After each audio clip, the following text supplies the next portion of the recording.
जब इस पर संशय था कि 8वें वेतन आयोग का गठन होगा या नहीं, तब केंद्र सरकार ने ऐसा करके केंद्रीय कर्मचारियों के मन की मुराद पूरी कर दी। इस निर्णय से करीब 50 लाख केंद्रीय कर्मचारियों को लाभ मिलेगा।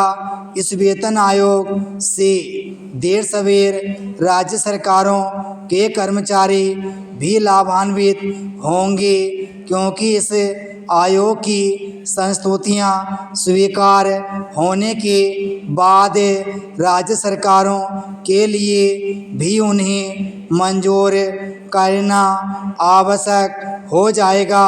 नया वेतन आयोग गठित करने के फैसले के आधार पर ऐसे निष्कर्ष निकाला जाना स्वाभाविक है कि इसका लाभ अर्थव्यवस्था को भी मिलेगा, क्योंकि सरकारी कर्मचारियों की क्रय शक्ति बढ़ेगी तो खपत में भी वृद्धि होगी। निस्संदेह ऐसा होगा, लेकिन क्या सरकारी कर्मचारियों की दक्षता एवं कुशलता भी बढ़ेगी और वे जवाबदेह बनेंगे? इस प्रश्न पर गंभीरता से विचार किया जाना चाहिए, क्योंकि औसत सरकारी कर्मियों में कार्य के प्रति निष्ठा और समर्पण के अभाव का सवाल रह रहकर उभरता रहता है। यह किसी से छिपा नहीं कि सरकारी कामकाज में लेट लतीफ़ी और भ्रष्टाचार की शिकायत बहुत आम है। इसी तरह मुश्किल से ही सरकारी कर्मी ग्रामीण क्षेत्रों में अपनी सेवाएं देने के लिए तत्पर रहते हैं। यह तब है जब देश की अधिसंख्यक आबादी ग्रामीण क्षेत्रों में रहती है।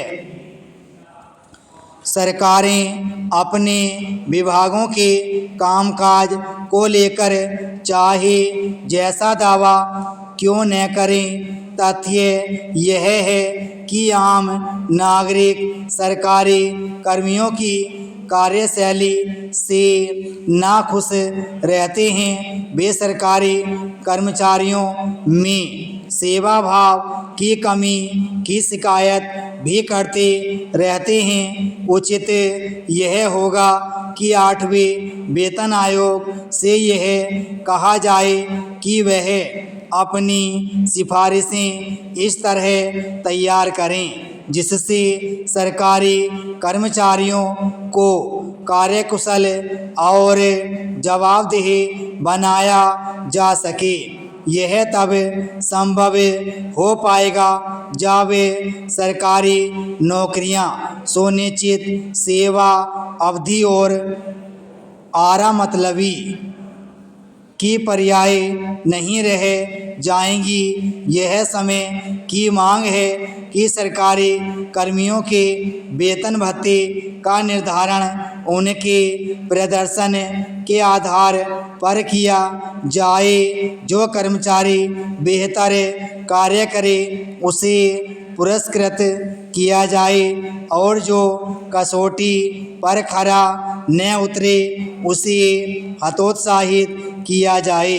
अब जब 8वें वेतन आयोग के गठन का फैसला ले लिया गया है, तब यह भी आवश्यक है कि मिनिमम गवर्नमेंट मैक्सिमम गवर्नेंस यानी न्यूनतम सरकार अधिनियम शासन के विचार को साकार करने की दिशा में ठोस कदम उठाए जाएं। विराम स्टॉप।